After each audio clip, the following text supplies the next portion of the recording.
പരിശോധന തുടങ്ങി ഇപ്പോൾ 5-ാമത്തെ ദിവസമാണ്. ഇത് ഇനിയും കിട്ടാനുള്ളത് ഒരു പ്രാഥമിക കണക്ക് 206 പേര് എന്നതാണ്. ഈ 206 പേർക്ക് വേണ്ടിയുള്ള പരിശോധനയാണ് ഇപ്പോൾ നടന്നുകൊണ്ടിരിക്കുന്നത്. നേരത്തെ മോത്ത് സൂചിപ്പിച്ച പോലെ ഈ മുണ്ടക്കൈയിൽ ഇതാ കാണുന്ന ഭാഗത്തു നിന്നാണ്, നമ്മളിപ്പോൾ കാണുന്ന ഭാഗമാണ് പൊട്ടി അടർന്ന്. അവിടെ നിന്നാണ് ഉരുൾപൊട്ടൽ ആരംഭിച്ചത്. അതിങ്ങനെ ഇറങ്ങി വരികയാണ്.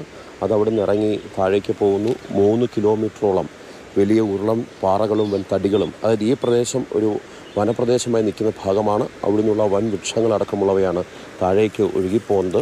അതുകൊണ്ട് തന്നെ ഈ ഭാഗത്ത് നിന്ന് താഴേക്ക് നമ്മൾ ചെല്ലുമ്പോൾ 2 പാടികൾ, അതായത് തേയില എസ്റ്റേറ്റിലെ തൊഴിലാളികളായി താമസിച്ചിരുന്ന 2 ലയങ്ങൾ ഉൾപ്പെടെ പൂർണ്ണമായും നഷ്ടപ്പെട്ട് LP സ്കൂളുണ്ട് താഴെ മുണ്ടക്കൈ. ആ സ്കൂളിൻ്റെ ഭാഗത്തു നിന്നും ഉണ്ടായിരുന്ന വീടുകൾ ഉൾപ്പെടെ സ്കൂൾ ഉൾപ്പെടെ തകർന്ന് താഴേക്ക് പോകുന്ന കാഴ്ചയാണ് ഉണ്ടായത്. അതുകൊണ്ട് തന്നെ ആ കെട്ടിടങ്ങളിലൊക്കെ നേരത്തെ സൂചിപ്പിച്ച പോലെ ആരെങ്കിലും കുടുങ്ങിക്കിടക്കുന്നുണ്ടോ എന്നുള്ള കാര്യം പരിശോധിക്കുന്നുണ്ട്.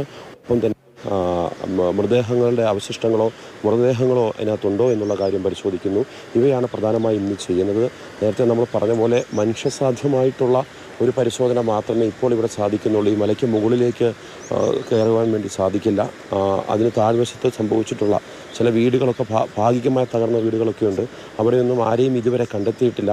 5-ാം ദിവസത്തിലേക്ക് എടുക്കുമ്പോൾ ശ്രമകരമാണ് പരിശോധന എന്ന് നമുക്ക് പറയേണ്ടി വരും. കാരണം ആദ്യഘട്ടത്തിൽ തന്നെ പരിശോധന നടത്തി പ്രാഥമിക ഘട്ടത്തിൽ തന്നെ കൂടുതൽ പേരെ രക്ഷിക്കാനും മറ്റ് മൃതദേഹങ്ങൾ കണ്ടെത്തുവാൻ വേണ്ടി സാധിച്ചിരുന്നു.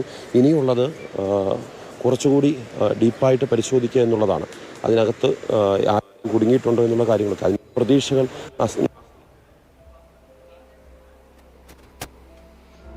ഇനിയും ആരെങ്കിലും ഈ കെട്ടിടത്തിന്റെ ഭാഗങ്ങളിൽ കിടക്കുന്നുണ്ടോ എന്ന് അന്വേഷിക്കാനുള്ള ശ്രമകരമായ ദൗത്യം തന്നെയാണ് ഇന്നും ഈ 5-ാം നാളും തുടരുന്നത്. വിവിധ സംഘങ്ങളായാണ് ഓരോ പ്രദേശങ്ങളിലും ഓരോ സോണുകളിലും തെരച്ചിൽ നടത്തുക. ഓരോ സംഘത്തിനെയും നയിക്കാൻ ഒരാളുണ്ടാവും. ആ നയിക്കുന്ന ആളിനൊപ്പം അദ്ദേഹത്തിൻ്റെ നിർദ്ദേശപ്രകാരമായിരിക്കും തുടർന്നുള്ള പ്രവർത്തനങ്ങൾ നടക്കുക. ഒപ്പം സാങ്കേതിക സംവിധാനങ്ങൾ ഉപയോഗിക്കും, യന്ത്രങ്ങൾ ഉപയോഗിക്കും. ഇതിൻ്റെയൊക്കെ സഹായത്തോടു കൂടിയുള്ള തെരച്ചിലാണ് ഇന്ന് 5-ാം ദിനവും നടക്കുക.